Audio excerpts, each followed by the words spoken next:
या मालिकेच्या आजच्या भागात आपण पाहणार आहोत, सावली सारंगला वहीवर असं लिहून देते की कधी कधी तुम्ही अगदी लहान मुलासारखं वागता आणि ते वाचून सारंग हसू लागतो.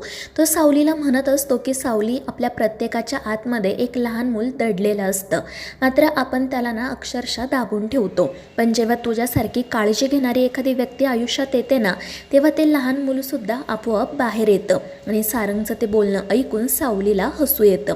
तर सारंग तिला विचारत असतो की सावली, मला सांग ना गं, तू माझ्याशी का बोलत नाहीये. मात्र सावली त्याला काही सांगण्यासाठी तयारच नसते. त्यामुळे मग सारंग देखील चिडून म्हणतो की ठीक आहे, आता जोपर्यंत तू माझ्याशी बोलत नाही ना, तोपर्यंत आपली मैत्री संपली असं समज. आणि ते ऐकून सावली घाबरते आणि मग ती सारंगला मैत्रीच्या नात्याने भैरवीने तिला दिलेल्या शिक्षेबद्दल सांगायचं ठरवते. मात्र ती वहीवर लिहायला जाणार तितक्यात तिला भैरवीचा कॉल येतो. भैरवी रागातच तिला सांगत असते की मी तुमच्या बंगल्याच्या खाली आली आहे, ताबडतोब मला भेटायला ये. त्यामुळे सावली घाबरून लगेच भैरवीकडे जाण्यासाठी निघते. सारंग तिला विचारतही असतो की काय झालं सावली, पण सावली काही बोलत नाही. ती इशारा करून सॉरी म्हणते आणि तेथून निघून जाते. त्यानंतर जेव्हा ती भैरवीला येऊन भेटते तेव्हा भैरवी विचारत असते की काय गं, तुला यायला एवढा वेळ का लागला, कुठे होतीस तू. तर सावली सांगते की मी सारंग सरांच्या खोलीत होते. आणि ते ऐकून भैरवी चिडून म्हणते की मी तुला काय शिक्षा दिली आहे हे विसरलीस का तू, तुला अजून मोठी शिक्षा हवी आहे की काय. आणि ते ऐकून सावली म्हणते की नाही माई, मी सारंग सरांच्या खोलीमध्ये गेले होते, पण मी त्यांच्याशी नाही बोलले, मी विठ्ठलाची शपथ घेऊन सांगते. आणि ते ऐकून भैरवी हसतच म्हणते की काही झालं तरी तू विठ्ठलाची शपथ घेत असतेस ना, पण ठीक आहे, काही हरकत नाही. आणि मग ती सावलीला विचारते की तू रियाजासाठी घरी का येत नाही. तुला माहिती आहे ना, ही गाण्याची स्पर्धा माझ्या तारासाठी आणि तिच्या करिअरसाठी किती महत्त्वाची आहे. हवं तर असं समज की हा तुझ्या आणि तिच्या जीवन मरणाचा प्रश्न आहे. त्यामुळे उद्यापासून तू रोज रियाजाला यायचं. जर तुला उशीर झाला तर तुला मी अजून मोठी शिक्षा देईल, हे लक्षात ठेव. आणि त्यावर सावली घाबरून हो म्हणते. पण तरीही भैरवी सावलीच्या ज्या हातावर जखम झालेली असते तो हात जोरात दाबते आणि तिला पुन्हा एकदा बजावते की चुकूनही माझ्या विरोधात जाण्याचा प्रयत्न करू नको, कारण तुझ्या त्या भिकारड्या कुटुंबाला आत्तापर्यंत मी पोसले. त्यांना जे 2 वेळचं खायला मिळतं ना, ते फक्त माझ्यामुळे, हे आयुष्यभर लक्षात ठेव. आणि भैरवीच्या अशा बोलण्यामुळे सावली रडू लागते. आणि त्याच वेळी सारंग त्याच्या खोलीच्या बाल्कनीमध्ये येतो. तो या दोघींना बोलताना बघतो. भैरवी सावलीवर चिडून तिला काहीतरी सांगत आहे हे त्याने बघितलेलं असतं आणि त्यामुळे तो खूप चिडतो.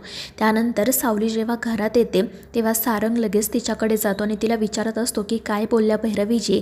पण सावली काही सांगत नाही, ती फक्त रडत असते. त्यामुळे सारंग म्हणतो की सावली, आधी तू तुझे डोळे पुस आणि मला असं वाटतं की तू आता त्यांच्यासोबत काम करायला नकोय. पण ते ऐकून सावली घाबरते.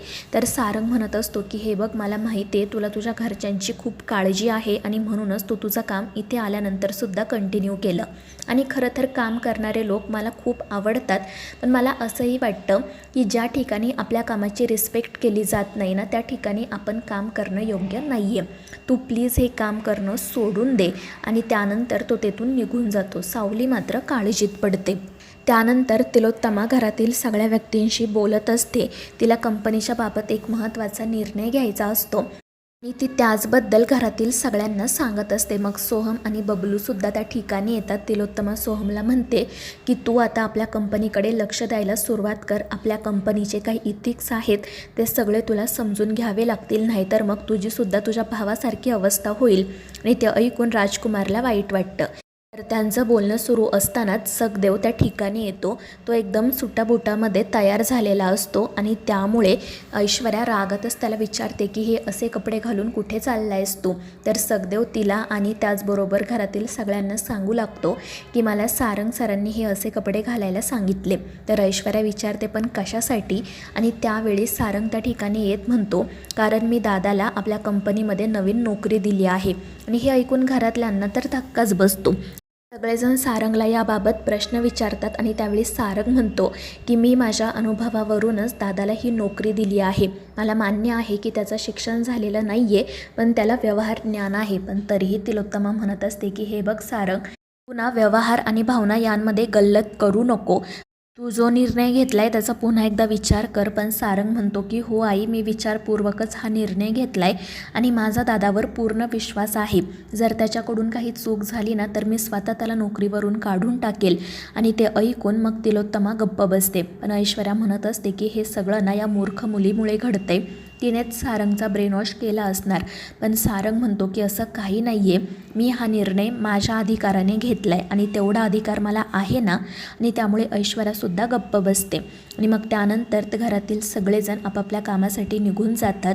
सोहम आणि बबलू सखदेवचं अभिनंदन करतात. तर सखदेव मनापासून सारंगचे आभार मानतो. तर सारंग त्याला म्हणत असतो की हे बघ दादा, मन लावून काम कर आणि मी तुला पगारसुद्धा चांगला दिला आहे. मला खात्री आहे की त्या पगारामध्ये घरच्या सगळ्या जबाबदाऱ्या तू व्यवस्थितपणे पार पाडू शकतोस. आणि त्यावेळी सखदेव हो म्हणतो. पण मग सारंग पुढे त्याला असंही म्हणतो, यापुढे सावलीला त्या भैरवीजींकडे काम करायची गरज नाही आहे असं मला वाटतं. आणि हे बोलणं ऐकून मात्र सावलीचा चेहराच पडतो. त्यानंतर सखदेव कंपनीमध्ये लागणारे सगळे डॉक्युमेंट्स गोळा करत असतो. तितक्यात सावली त्या ठिकाणी येते. तर सखदेव तिला म्हणत असतो की सावली, मी ही नोकरी करणार आहे, त्यानिमित्ताने तुझ्यावरचा भार तरी हलका होईल. आणि त्यावेळी सावली म्हणते की हो दादा, पण मला सारंग सरांचं म्हणणं ऐकून भीती वाटते. त्यांचं असं म्हणणं आहे की आता मी भैरवींकडे काम नाही करावं. आणि त्यावेळी सखदेव म्हणतो की सारंग सर जे काय बोलत आहेत ते अगदी खरं आहे. अगं अजून किती दिवस तू अशा या जोखडामध्ये अडकून राहणार आहे. पण सावली म्हणत असते की अरे दादा तसं नाही, तुला माहिती आहे ना भैरवी माईंसाठी ताराचं गाणं किती महत्त्वाचं आहे आणि त्याच्यासाठी त्या वाटेल त्या थराला जाऊ शकतात. मी त्यांच्याकडची नोकरी कशी काय सोडू. सखदेव तिला समजावत म्हणतो की हे बघ सावली, पुन्हा पुन्हा अशी संधी चालून येणार नाही. आणि समजा विठ्ठलाच्या मनात सुद्धा हेच असेल तर मग. आणि मग त्यानंतर तो तेथून निघून जातो. सावली मात्र विचारात पडते. त्यानंतर रात्री अमृता आणि राजकुमार सारंगकडे येतात.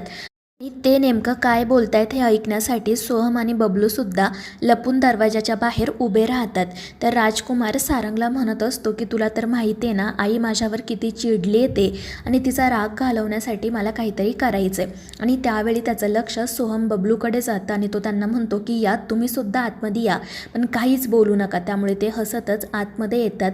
आणि मग राजकुमार सारंगला विचारू लागतो की सांग ना सारंग, मी काय करू म्हणजे आईचा राग जाईल. आणि त्यावेळी सारंग म्हणतो की दादा आधी तू मला सांग की तू नेमकं काय काय करू शकतो. तर सोहम, बबलू आणि अमृतासुद्धा म्हणतात की हो, आणि तुम्ही काय काय करू शकतात ते सांगा.